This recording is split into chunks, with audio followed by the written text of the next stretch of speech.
Okay, welcome. Let's get started. So today should be the last lecture of new content that will be on the final. Assuming we get through all today's content, Wednesday's a free day, and we can talk about what we want to do with that in a few minutes. And then Friday will be a final review. So please think of questions to bring to that. We'll talk about both of those in a second. But for now, we're going to pick up where we left off last week, and we're talking about memory consistency. So we had just finished up coherence.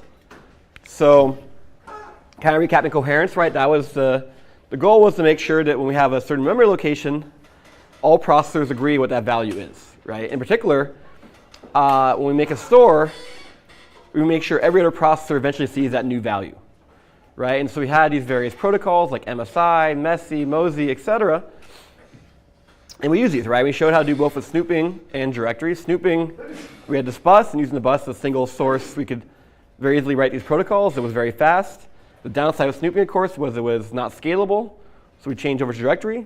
We can get more scalability, but it was a little bit higher latency for every operation. So then, of course, coherency is handling a single value at a time.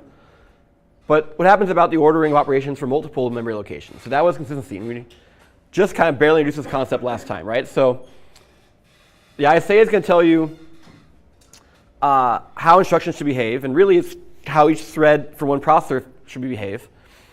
Memory consistency model is going to tell you about how different memory operations, especially from different processors, are going to appear, right? And the reason why we care about different memory in this case is because on a shared memory system, memory is how these different processors communicate. And so coherence is about single location, consistency is about multiple locations. And so the dream, the golden standard, of course, is sequential consistency, where this is the one that's the most intuitive to humans and programmers, where you can imagine every thread executing in order, and because they're in parallel, they may interleave. However, even when they're interleaved, it's such that each thread maintains the original order. So there's this, mouthful sentence from Leslie Lamport, but the mental model you should think of is you have a single memory. So we can get this pointer this time. There we go. You have a single memory, and all the processors connected to it. And at any given time, only one processor can do memory operation to and from it. Right now, of course, in practice, it's going to be very slow.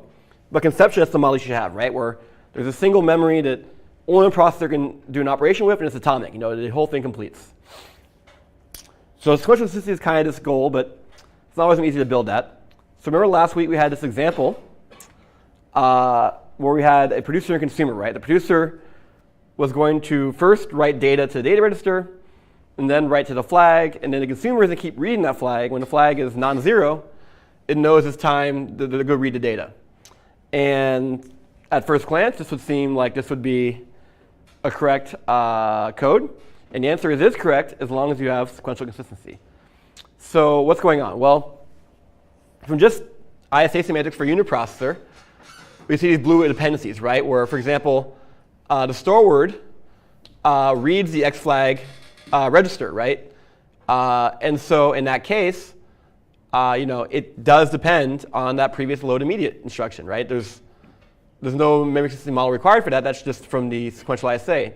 Likewise, on the right, same thing is true between the load and the branch, right? The branch reads the X flag register, and that loads the one that populates it, right? So that comes from sequential ISA. But as I said, in order for us to actually get the correct result, we need certain operations to be done in a certain order. In particular, we need the sequential consistency properties to be obeyed. In this case, what sequential consistency is going to tell us is that the memory operations need to proceed in order for any given thread, right? So it doesn't say anything about the order of thread 0 versus thread 1. It says the order within thread 0, all things need to be in order, right? So that store needs the data needs to happen before the store to flag. Likewise, on the consuming side, the store to the load from flag needs to happen before the load to data. Now think back to like an out of order processor, right? If we had an out of order processor and we didn't know about consistency, we could potentially perform these operations out of order, right? We wouldn't necessarily get caught, right? Because we can still remember operations that are occurring. And if we know that, for example, the address of flag P and data P, those two pointers are different, why couldn't we do the stores out of order? As long as we make sure we get the most recent value, everybody's happy, right? The issue is one processor doesn't have the entire global view, right? Only one processor can see only its thread and doesn't know the order of operations of the other threads, right? And so SC is going to expect these to be done in order. So for any one thread. So kind of as an immediate dive into this, I'm going to do peer instruction early, and so we have some very short sequences here.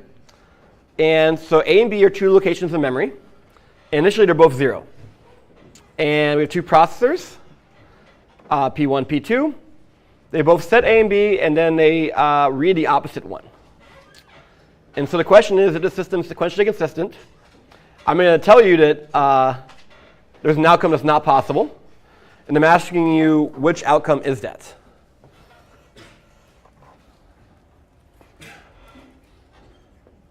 So we take a second to think that over. Maybe if you need to play with what orderings would be required to get certain outcomes, and then convince yourself maybe one of those outcomes is not possible if you have sequential consistency.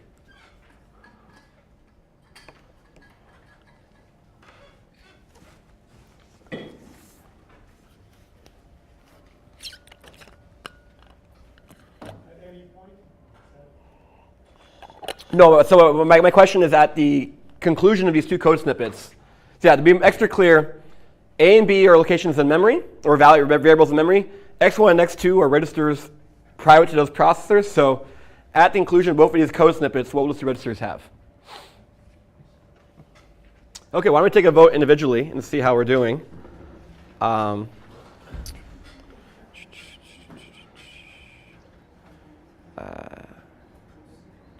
There we go, 27. Great, OK. Boom.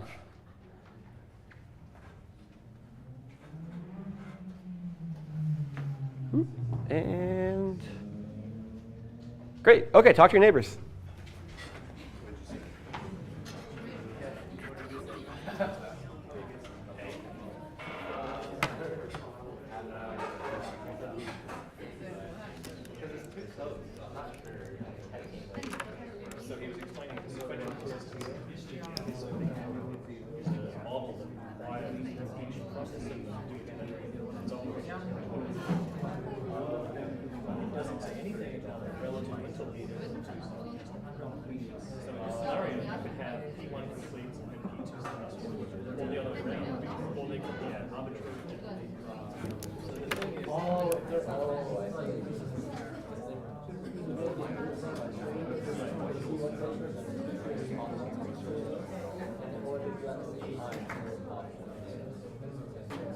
It's possible for one to have 0, but not for one.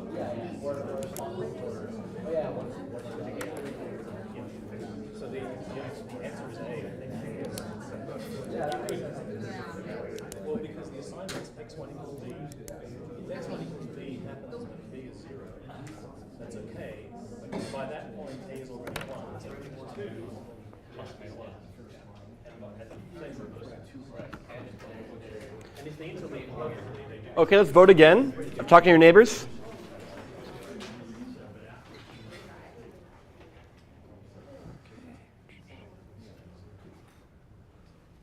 OK, great, great. There we go. OK, good. OK, good. OK. So let's pull this up. So what do we see? We see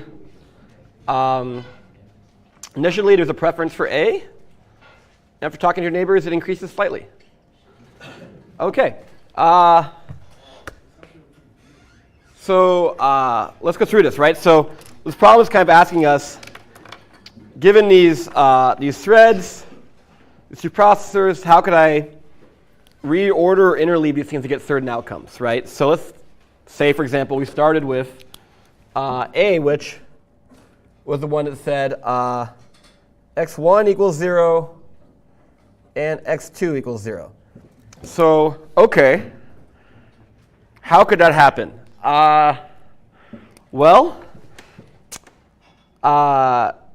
Basically, we want these two reads to happen before these two writes.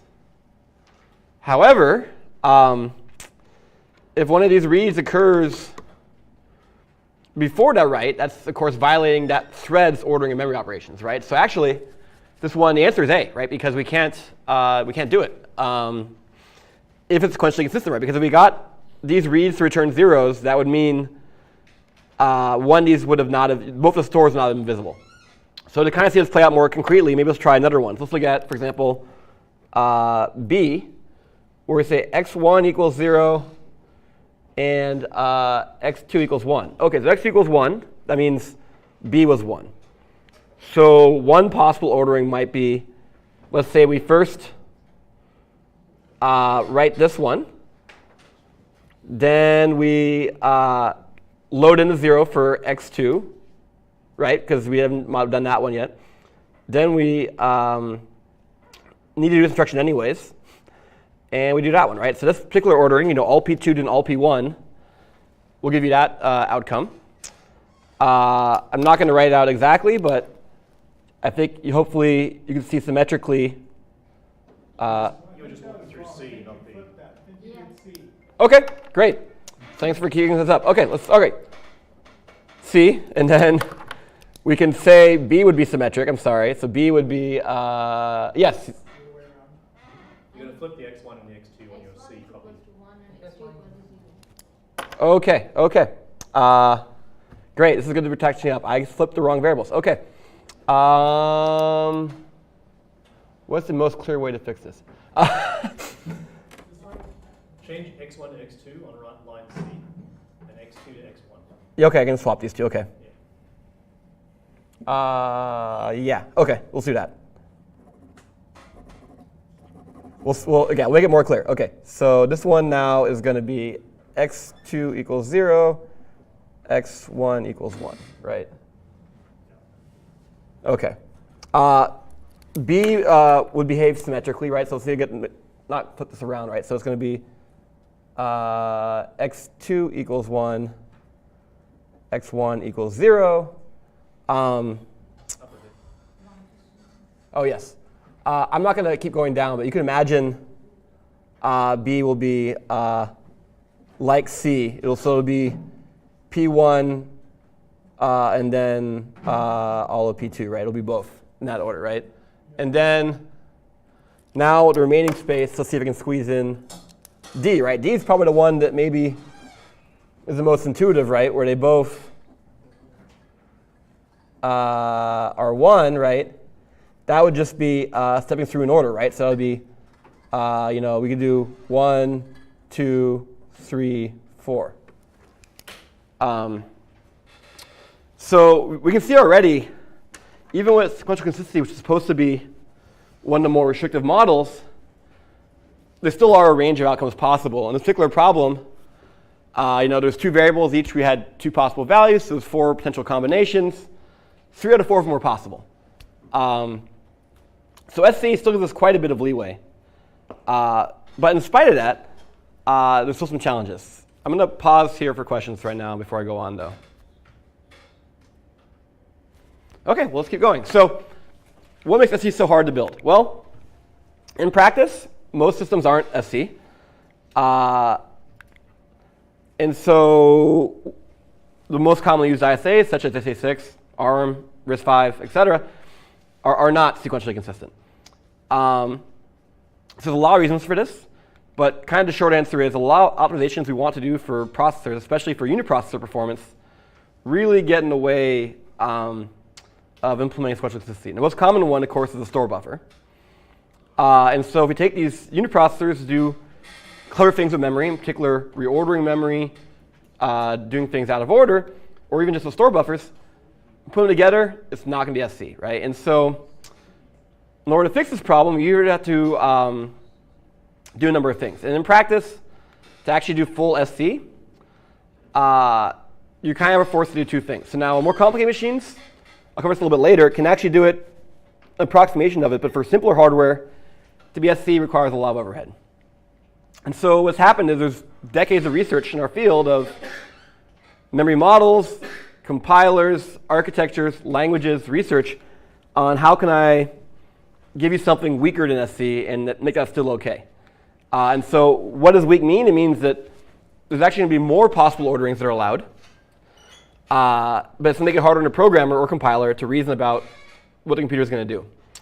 So as I said before, the most common complicating factor is the store buffer, right? So you can imagine if you have two CPUs and they send their writes through a store buffer.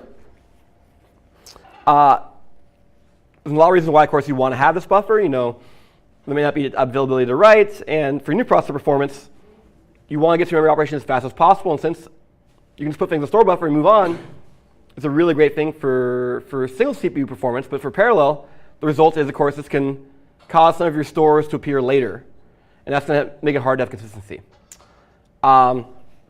So the most immediate first thing you can do to weaken your model is to say, well, what if I let loads go ahead of a store, or in other words, bypass? And by bypass, we mean a load that is later in program order appear to have executed earlier in program order than a store that's before in program order, if it's a different address, right? If it's the same address, we better take that value. But if it's a different address, we can just act like it goes forward, right? And unit processor CPU, that would seem innocuous, right? Because it's not getting the wrong value from this point of view. However, for parallel CPU, when trying to figure out what's the ordering of these updates, it could be more confusing. So the next weakest model we're talking about is called total store ordering, or TSO. You may have heard something very, very, very similar called processor consistency. They are not quite exactly the same, but for this course, you can consider both TSO and processor consistency to be effectively the same. Here's another code snippet. So in this case, we have two memory locations. They're both 0. We're going to try to write 1 to both of them. And so we're going to do the stores first and load second. So this is going to look actually much like that example we just did. This is now written as assembly. And so as we just saw, in this case, the 0, 0 is not possible with sequential consistency, right? Because if one of these sides loads a 0, that implies this other store has not happened. However, if both sides of them load 0, that implies both stores not happened. That's not, doesn't make sense. So SC does not allow us in this particular example to have 0, 0. However, with TSO, we now allow loads to bypass stores, that is to go before the store effectively, if it's a different address, right? So in this case, X and Y are different addresses, so TSO says it's perfectly fine to go earlier. So as you can see in this case, actually, with TSO, all 4 combinations are now possible. So TSO is and processor consistency are both very similar to what's actually used on x86. x86 is probably the strongest memory model you're going to see in practice. Most other CPUs aren't quite as strong. And so for this course, there's a zillion memory models. I'm simplifying it down to only a handful of you guys need to learn. So number 1, sequential consistency. Number 2, TSO/PC, whatever you want to call it. And number 3 is what we'll be talking about called release consistency, or RC. Before we get to RC, I kind of want to simply summarize the problem, right? So the problem we're dealing with here is we want to implement some sort of memory consistency protocol that makes sense.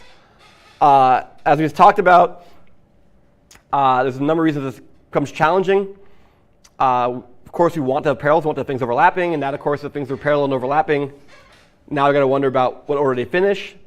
Some things can cause variable latency, whether it be write buffers, network reordering, coherence actions, et cetera. And so all these things can cause these memory operations to take different amounts of time or appear in different orders. And so how can we make sense of all this? Well, number 1, we can make 2 simplifying assumptions. Number 1, we're going to trust processors to get their own hazards right internally, right? So if there's data and control hazards, within their point of view and their instruction stream, they better get those right. And number 2, we're going to assume we have coherence, right? So what that says is, if there's an update to a value, all processors see the update, right? It's not going to be the case that one processor sees the update earlier and everyone else does, and then they see 2 different versions. And thus, in this case, we're going to assume it's both coherent and the data hazards are enforced, or control hazards too. And so what are the main tricks we're going to be doing? Well, as we kind of just hinted, we're going to weaken the memory model, give ourselves more flexibility, and then number 2 is actually an interesting one. We can use speculation and its recovery mechanisms to guess we're going to be OK memory-wise. And that lets us get more parallelism. And if we get it wrong, of course, we're going to roll back, right? So think of the same things we have in an out-of-order processor for a branch misprediction or a precise exception. We can reuse the infrastructure to do recovery. And so this is why, for example, a stronger memory model is actually not that expensive on a big core, but on a smaller core, we don't have such sophisticated recovery mechanisms. It actually is more expensive. So when we talk about this, I said there's kind of this notion of a stronger or weaker model. So stronger models are the ones that give more requirements about how things need to be ordered. And so for the programmers, this is easy. However, it's going to cost more hardware, right? And so then the weaker models, of course, gives more flexibility, but they're going to be harder to reason about. And so in order for humans to have any chance of reasoning about their code, they're going to need to use additional instructions, in this case, synchronization instructions, like things called fences, we'll talk about in just a second, to get across which orderings are OK. So if we go back to that producer-consumer example, as I said before, in order to make this thing correct, the key issue was we had to have this store happen before that store and this load happen before that load. If those two things happened, this is correct. And so if we assume we now have a weaker memory model, in which case these stores and loads could potentially be reordered. However, we put in these fence instructions, we can make it OK, right? So the fence instructions are going to say that it's referring to two things. There's instructions above and instructions below. So it's saying that this fence instruction, all writes before it need to be completed before any writes after it, right? So I can't move writes down below this or writes up above this. And then on the right, we have the same thing, but in this case, it's read-read. So it's saying that any loads above this fence cannot be ordered below this fence, and any loads below this fence cannot be ordered above this fence, right? So in this case, these fences happen to be, I said, write-write or read-read. You can have read-write, et cetera, all sorts of different combinations. But the key point is here, in this particular micro example, we analyze, what was the critical dependence, and we put it into a fence. And so the fence is going to cause the processor to serialize these execution. So it's not going to be great for performance, but we will get the right answer. And with other times, you don't need this particular ordering to occur. We don't include the fence, and we get faster performance. So there's another example of how this plays out. Let's now consider locking, right? So you may have seen this in other courses, right, where you have a lock, and let's say control a critical section. And so for this, you have two threads, and they both have pointers to the lock, and they both have pointers to the data. And they both want to, of course, get exclusive access to this data to increment it. So what do you do? Well, this is a really naive way to do a lock. You could say, well, I'm going to continuously attempt to swap the value to lock. So the AMO swap operation, this is a instruction available in RISC-V and other ISAs as well. In a single operation, it's going to take the value of x1, a register, and swap that in the memory location pointed to by x log p, and put that result in x log, right? So after that instruction, the location x log p now holds whatever was in x1, and whatever in that memory location is now inside x log. And so what's going to happen, of course, is that if the lock is unlocked, that lock location is going to be 0, and we're going to try to swap into 1. So you may have seen compare and swap in a different course. There's no conditional aspect to this. This is always going to swap the value. And so it tries to put a 1 in there. If it gets, and it swaps it, so it looks at the value it got back. If it sees a 1 in there, that means that was the value that was there previously. So that means someone else already has the lock. And so it's not equal to 0. And it's going to spin. It's going to keep waiting to try and get the lock. Now, there wasn't a comparison, right? But because there was a 1 and you're writing a 1, the fact you overwrote the value there doesn't matter. Eventually, that lock will go to 0. And when you do your swap, you'll see x lock when it comes back is 0. And so branch is going to fail. Then you're going to be in the critical section. So once you're in the critical section, of course, now you have the rights to go load the data, add to it, and store. And then when you're done, you're going to release the lock, right? And release the lock, we're just going to write 0 back to that lock variable. Now, this particular example, even though we're using this AMO, it still is assuming SC, right? We're assuming these memory operations are occurring in order, right? And as you see already, if you're a veteran parallel programmer, you're probably a little nervous about this code just because it's probably right, but to get these things right, you can have very subtle bugs, right? So you always have to be very, very careful with these kinds of tricks. And so here it is if we have SC. As we just said, we probably don't have SC. So what are you going to do? Well, we're going to need to put fences in. So now here's the same thing, but now we're going to add, on a relaxed memory model, we're going to add in the fences that are necessary. So like before, we're going to try to acquire the lock. So we're going to swap on that value, and we're going to branch based off of it. But then here's this key point. And then we have a fence. So the fence is only within that one instruction's point of view, but it's basically going to say that, OK, I'm not going to let any reads from before this fence go, or any read writes, oops, sorry, or any reads or writes from after this fence go around the fence, right? So why do we need this? Well, the AMO swap is both a read and a write. And we don't want the other reads from before to get away. Now, we're going to get into the critical section, same as before. And then when we're done, same thing. We want to contain the reads and writes within this before we free it, right? For example, at the end, if we did not put a fence here, this store could appear before this store completed, or even before this load even occurred, right? Actually, no, not that one. That one actually is guaranteed by the processor. The processor is going to put the load and the add and the store in order because they're uniprocessor dependencies, but those three instructions are not guaranteed to complete before the store to lock and the uniprocessor constraints, right? Because one's writing next data, the other one's writing next lock P. There's different locations. The processor will reorder those. However, for semantics of this lock, we want to make sure that's atomic, so we have a fence in between. We'll pause here again for questions.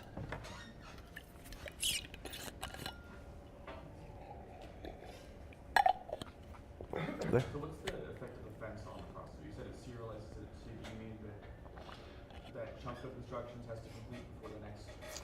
Just the memory operations. Okay. So it depends on your processor implementation. If you have an in-order processor, you're right, it's going to kind of serialize everything.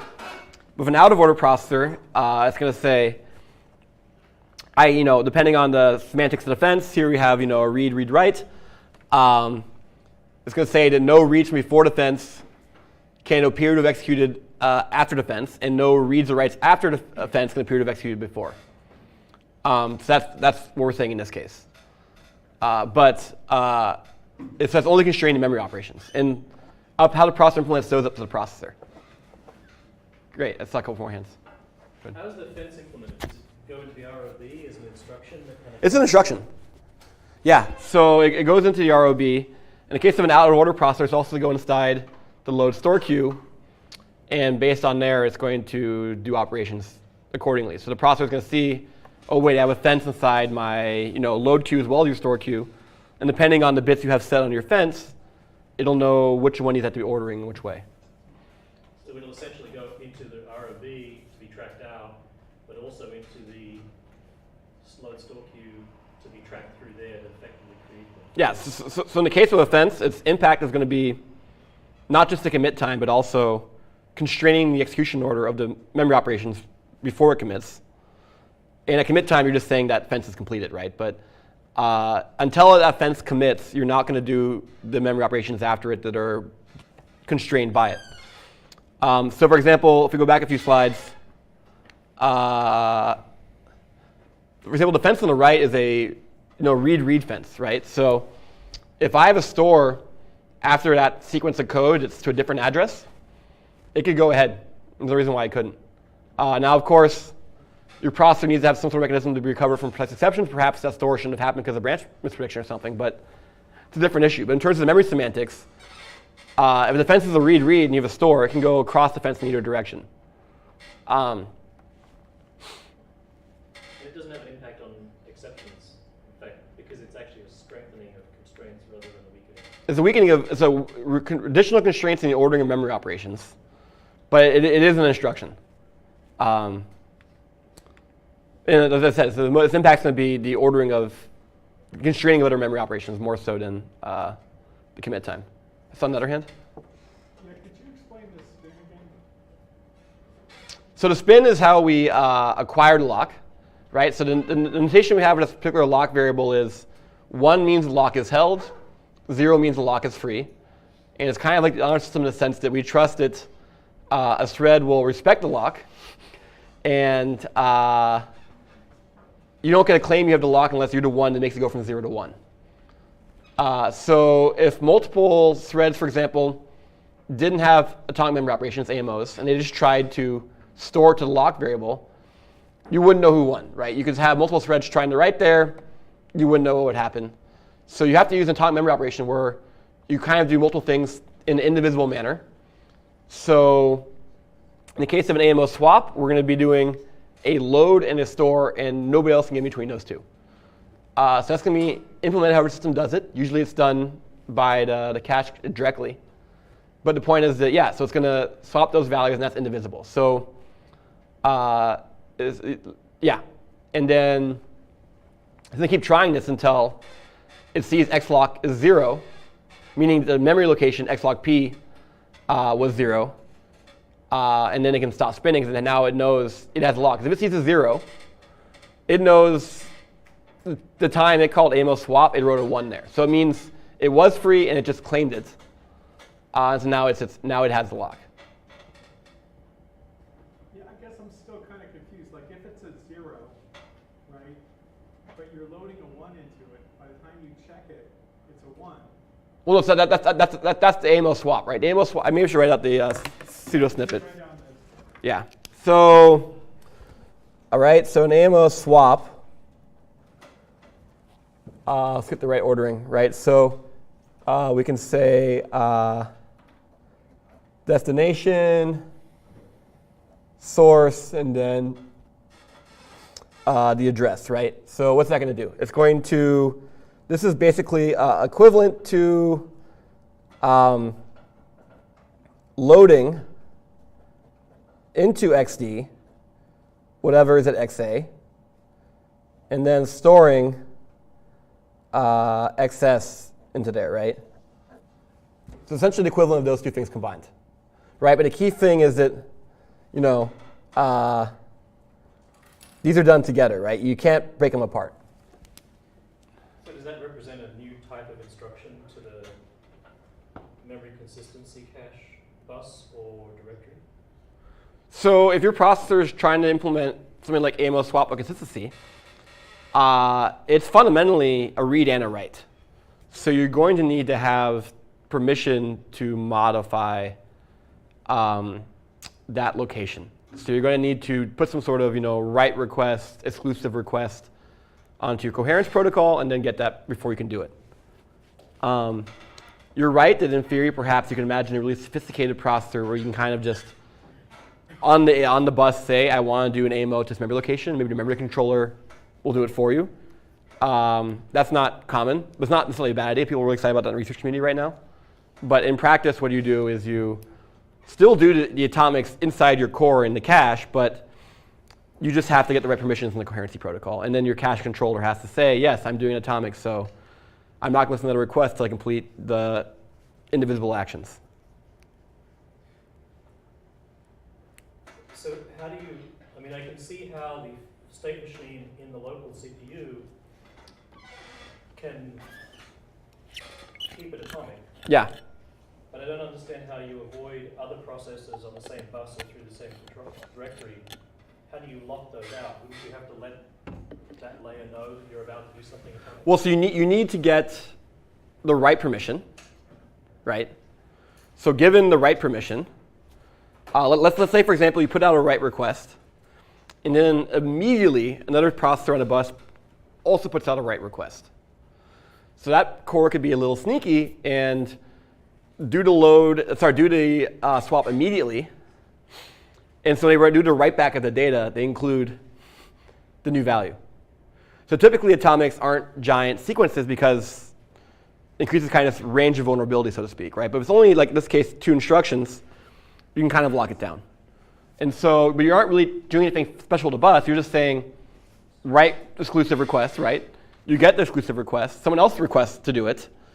And you're going to, when they say, remember, if you're in a modified state and someone else requests to write, you're going to go to invalid, but you're also going to broadcast your data as far as the write back. So you can just maybe hold back a little bit on that broadcast until you've done the next operation you need to do. But this is a fair question. Depending on how you implement things, you of course need to worry, make sure you don't, number one, don't have deadlock. But in other cases, you have something called live lock, right? Where you aren't getting the wrong answer, but if you have a heavily contested location, you don't have a guarantee of forward progress, you can slow yourself down. These are kind of two very advanced challenges. But for now, you can really just kind of treat these as atomic. And because the operations are simple, it's not unreasonable to do them all together. In this case, there's actually no math being done, right? It's literally just reading the value and storing to it, right? So you would probably implement by a read followed by an immediate switch to a modify write. No, you request the write from the beginning. Okay, but assuming you've got the data in your cache first. If you request, have read the value, right? yes, but so depending on your protocol, right? If you request a read from invalid, someone's going to respond back with the data, whether it be memory or someone else. Right. So you might as well request exclusive from the beginning. But if you request a modify from invalid, Yeah. you don't get a copy of the data before you push it out. You hopefully should. Right? Right, because remember you're only. Because you've got to fill the cache line. Yeah, you got to. Only do it in one word. Yeah. Okay, fair enough. Yeah, you're going to need the whole thing. Yeah, that makes sense. Yeah, okay. Now I understand what you're asking. Okay. Great. Any more questions? Yeah, so let's give a bit of a context, right? As we're seeing, these can kind of get tricky really in a hurry. And so normally the goal, of course, is to, as human programmers, not to do this kind of stuff and let the tools do it for us. For example, if you're programming in most languages, you can say acquire a lock, release a lock. You don't say assembly level what's going on. And remember, the library for that code is the one that knows, okay, for your particular ISA on this machine has this memory model, and thus I know I can depend on these orderings from the compiler, or sorry, these orderings from the hardware, and place other kinds of synchronization instructions myself. And so when we're studying this, we're kind of studying the high-level pictures, how these things fit together. And so, as I said, there's many different models. Really, for this, here's just 4 of them. For this course, really, we're actually only talking about 3 of them. We're talking about the one in the upper left, sequential consistency. You guys have seen that one. And let's talk about that for a little bit, right? So in SC, here the way this diagram is showing things, it's showing which dependencies are respected, right? So saying that loads respect order with regards to loads respect order with regards to stores respect loads, stores, and stores, right? So in other words, it's saying that I'm going to do my loads in orders, my stores in orders, and in between these two, I'm doing in order. When we saw TSO, which as I said for this course, you can think of as equivalent to processor consistency, it's very similar. It's a very strong model, with the exception, there's this missing arrow here between stores and loads, which means that a load does not need to wait for the stores before it. So if these stores are in a buffer somewhere, the loads can go ahead. So that's the exception. The third model I only care about for this course is what's called RC, or release consistency, which is this one. And this one basically gives us the freedom to do things in any order with the exception of the synchronization instructions, right? So in the absence of the synchronization instructions, loads and stores can be ordered however they want, of course obeying the uniprocessor constraints for data flow. But these synchronization instructions, in this case, acquire and release, are going to constrain us, right? So so that's what we can think about for now. The distinction between read consistency and release consistency, we don't need to worry about as much for this course, but we aware that RC will still respect these fence instructions or these acquire and release instructions. So to kind of summarize it, sequential consistency, there's no relaxation, right? We are assuming everything is really done in the same original program order. Interleaving can be changed, right? But with any given thread, it's in order. With processor consistency, or TSO, as you want to call it, we're letting loads bypass stores, meaning that a load can go by an earlier store. We're not going to worry about reordering for this course today. And then for release consistency, RC, as it says there, we can do all sorts of weird bypassing, but the key thing is that we're still going to respect release and acquire. And so I'm going to explain that in the next slide. There's kind of some interesting intuition that's kind of evolved over this, and that is that if you have parallel code, ideally, the threads don't interact too much. Because if they do, that's communication that's going to require a lot of data movement and a lot of synchronization. And so in practice, what happens is code tries really hard to communicate less. And a handful of times you do need to communicate between threads. You do things like critical sections of mutual exclusion, right? And so in particular, if you have two threads touching data without synchronization, it's referred to as a data race, right? And so we assume that most responsible code does not want to have a data race. And so if that's the case, we assume there's synchronization instructions. So really, our job is to allow these threads to have these critical sections to get the effect of mutual exclusion. But in between these critical sections, within these critical sections, or these other areas, really just make the processor free to do what it wants. And so this comes down to just acquire and release, right? So acquire says that everything before memory-wise needs to be done before the acquire. And release says everything, got that completely backwards. Acquire says everything after the acquire cannot be done until stuff before is done. And then release is the reverse. Everything after cannot be done until stuff before is done. So it's kind of like two different ways squeezing it in. And so this allows these two threads to have mutual exclusion but keep things separate. So are these just read-write fences? For now, you can think of it as that, yes. The next slide is not the one I expected, so I'm going to... You know what? OK, I'm going to go with the original slide order. OK, so yes, you can think of them as read-write fences. I was looking at there's a way to do it with atomics. That's what I was looking forward coming up. Other questions? OK. Quick announcement break. So hopefully you're aware that homework 5, of course, is due on Wednesday. Second reading.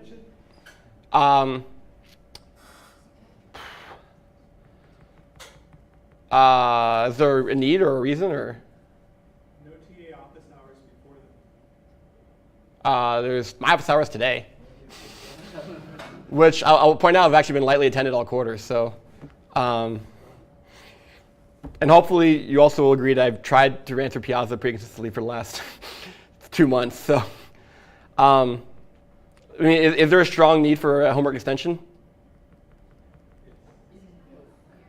I mean, I know people always will say yes, but it's just there are costs to it, right? The biggest cost, of course, being you get solutions later. It's pretty hard to find, for the project things we need to spend a lot of time on, especially for the field. But so the project deadline cannot be changed, right?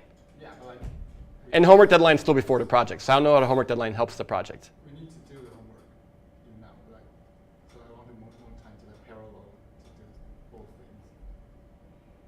But I think it's interchangeable, right? If you do the homework now and project later versus project now and homework later, right? I want to make sure that the project is working.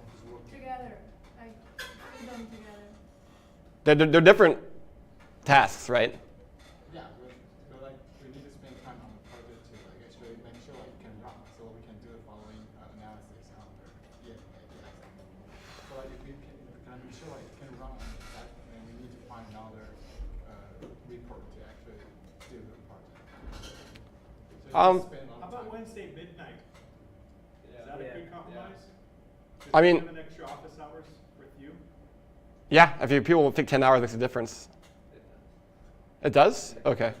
All right, I can do that. OK, Wednesday at midnight. We can do that. Reading review is still due on Friday, though. Project on Monday, final a week from Wednesday, believe it or not. So as I said at the beginning, today I think we're on track to get through this content.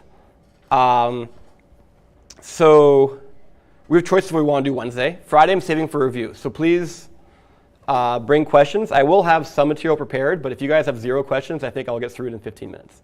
So please bring questions you have. Like, I didn't understand this thing from midterm 1. I didn't understand this thing from homework 2. I'm confused about X in general, and I'll try my best to answer those questions.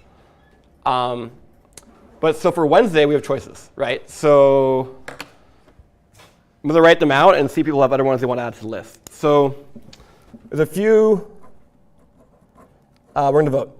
There's a few materials we have available. So I could give a single lecture on hardware accelerators.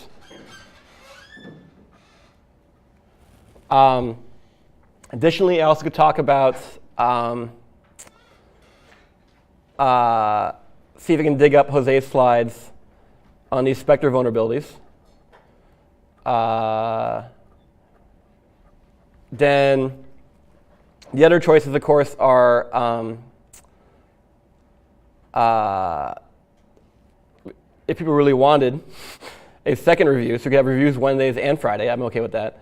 And option D, if people really worry about the project, of course, is to cancel. These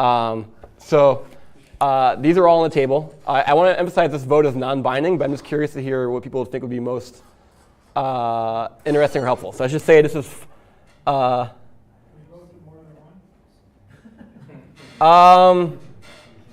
don't know how to do that with. How about this? Pick your top choice, and if there's like a tie, we'll do a second round. Yes, opinion on 6.5 content, right? So.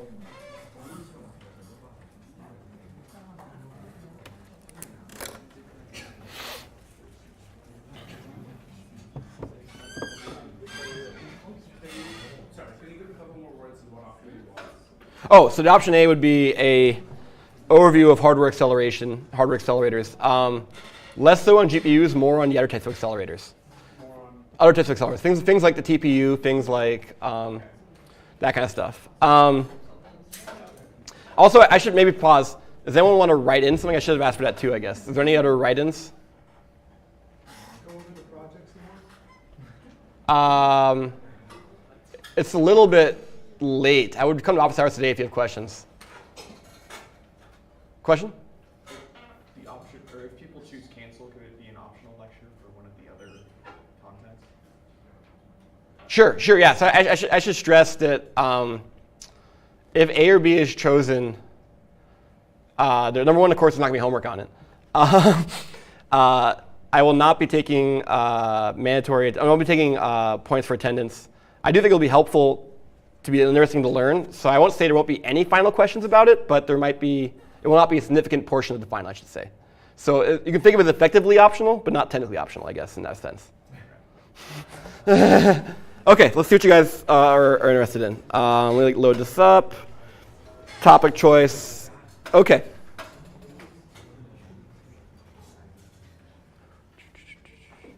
Great. OK. OK. Oh, wow. All right. I did not expect this. So there is a strong demand for more review. So my earlier claim still holds. I am happy to help review, but of course, I also have been lecturing for the last 25 lectures. So more direction, what you guys need is to be helpful. So I'll probably open a Piazza thread. And maybe you guys can vote or suggest topics or something, so I can have more guidance. And yeah, so please comment at Piazza thread and I post it, as well as bring questions and see what we can get through. Yeah, so I guess if the vote's that strong, it sounds like we should do 2 reviews. And I'm OK with that. So that's fine. Great. Other questions?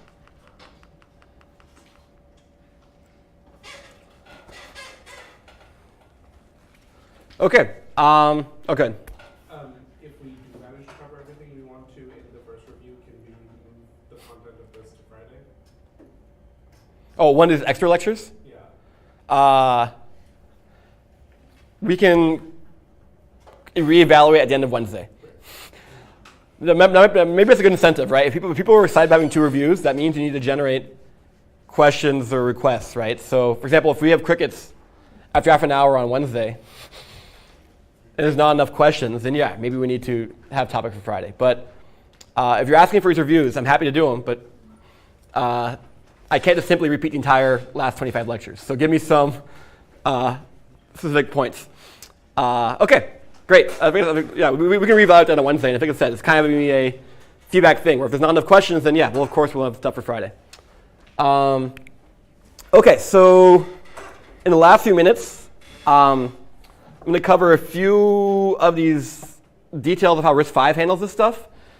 And the reason why I'm using RISC-V is a few reasons. Number one, RISC-V has the benefit of being a much newer ISA, so you have time to kind of think these things over. And so you can kind of see how it plays out.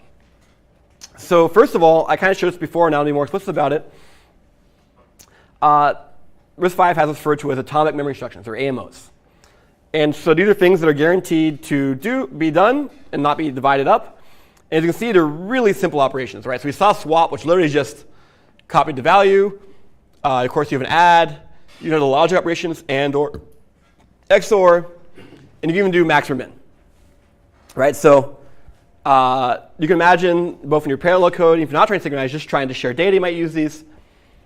But now we're noticing RISC-V is for these atomic memory operations, you can turn them into acquires and question. Sorry. To be clear, for all of these, the data that you get back is the data before the op? Yes. Okay. Yes. Sorry. Great point. So they're referred to as what's called fetch and op. So other ISAs might call, say, for example, fetch and add, which is grab the value and then add onto it. So op is more generic, and these are the ops RISC-V supports. There's a whole lineage of different types of atomic memory instructions other ISAs have had, things like compare and swap, test and set.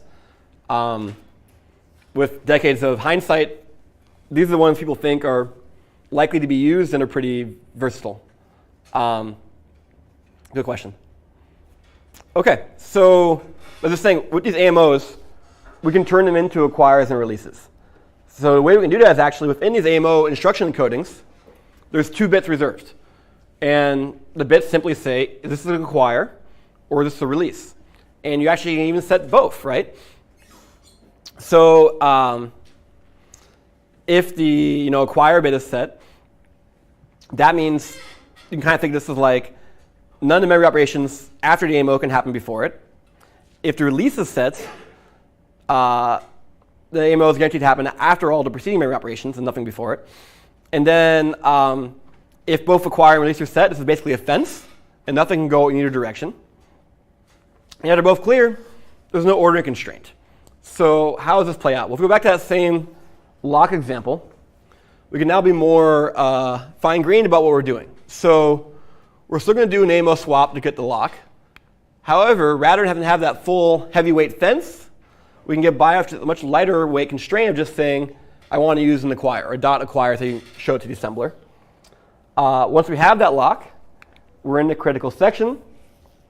And we can, of course, do what we need to. In this case, we're going to add 1 to the value of data. And then when we're done, we're going to release, right? So why does this work? Well, if you go back a slide, and we're going to reread our text carefully, right? For acquire. Sorry, this is always confusing for me. There we go. If the acquire bit is set, then AMO happens before any following loads and stores. OK, so now we go to the next slide. So that means, of course, that this AMO needs to happen before any following loads or stores. In other words, we're going to enforce the constraints of the critical section, right? Because these loads and stores work on x data p, right? So it's going to load in x data p. This add, of course, depends on x data, which is produced by its loads. This is a data dependence. There's another raw dependence here. But this address x data p is different than x log p. So with a weak model like in RISC-V, it would be OK for the processor to do that out of order, right? Because why not, right? However, with this acquire bit set, we say that it cannot go before it, right? Because we have to wait for its AMO to complete. And so we're going to keep looping that thing.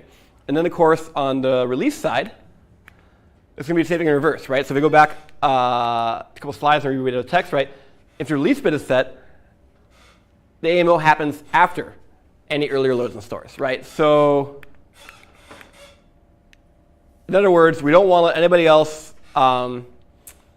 come in here and look at data until until we for sure let go of the lock, right? If this lock release was not completed in time, you'll see the data too soon.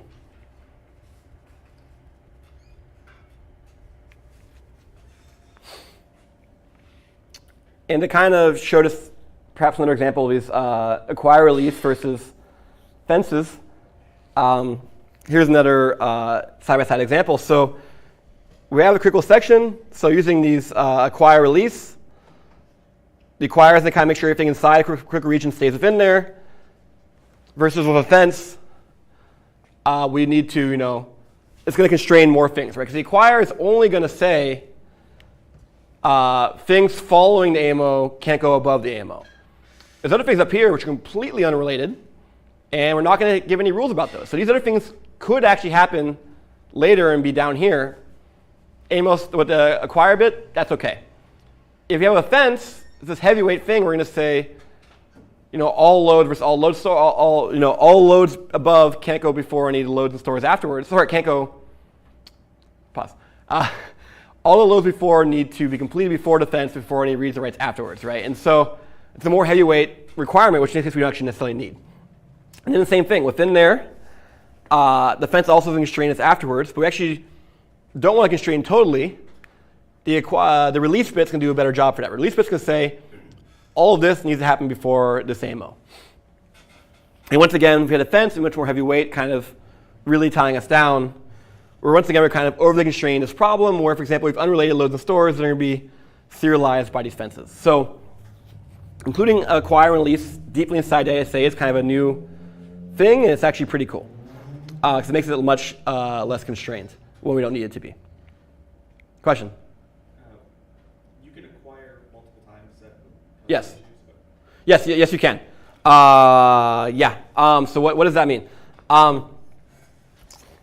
I think maybe debating if it's easier if I go back to the other slide that has that figure. Suffice to say, you're not required to have acquires and releases paired up. In every kind of useful case, people kind of assume they are, but it's not an ISA requirement. So if you notice comparing this figure, the difference between weak consistency and release consistency, they actually have the same code blocks, and they're doing acquires and releases with stuff in between. The difference is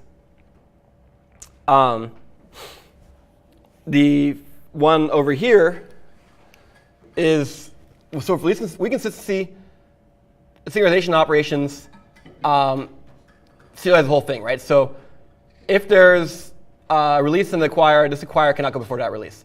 With RC, it's much more free, right? So in this code sequence, it's allowed to go acquire, and it's nested, do another acquire over here, and then it's going to release B, right? So notice there's no release, and so in this case, the 6th block is after acquire of A, but it's not necessarily required to be after the release of A, right? So here we did, so we can kind of trap these numbers, right? So 1, 1, 2, 2, 3, 3.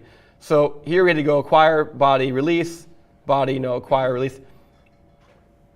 Here we're still obeying the constraints of require and release. However,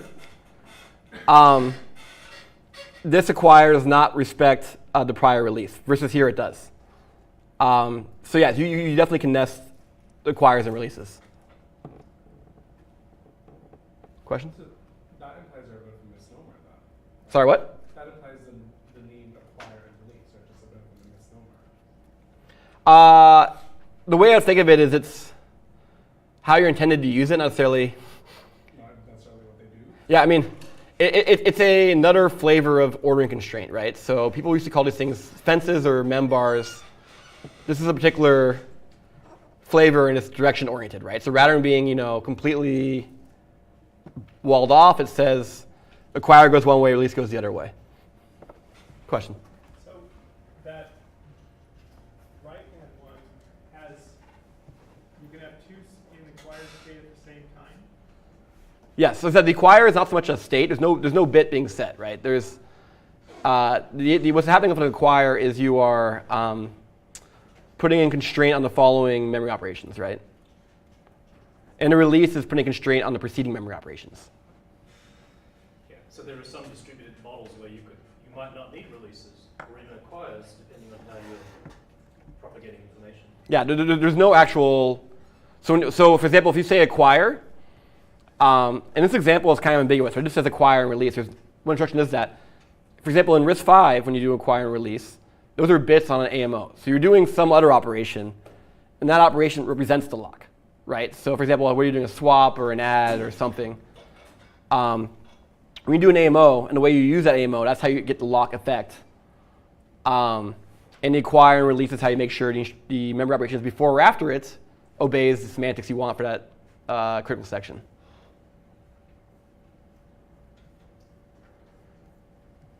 Although I think I need to kind of skip ahead. So I think the reason why I'm saying that is you guys are asking about something that's very similar, but not quite the same. And that is LRSC. So what LRSC is load, reserve, store conditional. So in this case, there is a bit. What you do is you load, and when you load, you put a special marker on that memory address from the point of view of that processor. And then you can do whatever you do with that value. And then when you want to store conditionally, that means you don't want to do the store if anyone else has touched that memory address. So this is kind of like a way to do a more sophisticated atomic. Let's say if you don't want to do an atomic, it's not currently an AMO inside your ISA for, and you want it to be a little more complicated, you can get that effect with an LRSC. What you're going to say is, I'm going to take this data, I'm going to change it the way I want to change it, and I'm going to write it back as long as no one else changed it in between, right? And so this now has that flavor where when you say load reserve, you're putting a reservation on the memory address. If anyone else touches the memory address, if they do any kind of operation on it, I'm going to lose my reservation. So when it comes time for me to do store conditional, I'm going to say, oh, wait, I lost my reservation. I shouldn't do anything with it. So as a good example, you can imagine on like a messy system, for example, if you're doing load, reserve, store conditional, you're going to request exclusive to do load, reserve. And when it comes time for you to do your store conditional, as long as you're in the E state and able to go to the M state, great, you can do store conditional. If for some reason you got downgraded to S because someone else read it or something, or maybe even worse, you're in I because someone else tried to write to it, now you've lost that reservation, and the store conditional is going to fail. And so depending on how ISA encodes this, it's going to have some way of encoding it's succeeding or failing. The load's going to look normal. The load is going to be a special load, but what you care about is the fact that you get the value back from memory like before. The key point is for the store, right? If the flag is still 1, that's great. Oh, sorry. Yes, so the flag is still 1, that's good. But if not, you have to retry it. So you can implement locks this way. And as I said, LRSC works out really well for something like messy, where you can try to get a cache line in that state, and as long as you stayed in that state, that means no one else tried to take it, and you know it's okay. So I think this may be kind of answering that question you guys are getting at, is this LRSC. Of course, ideally, the things between your LR and your SC shouldn't be too many instructions. It's also, of course, recommended that you shouldn't put any memory instructions between those two, because that could take a variable amount of time.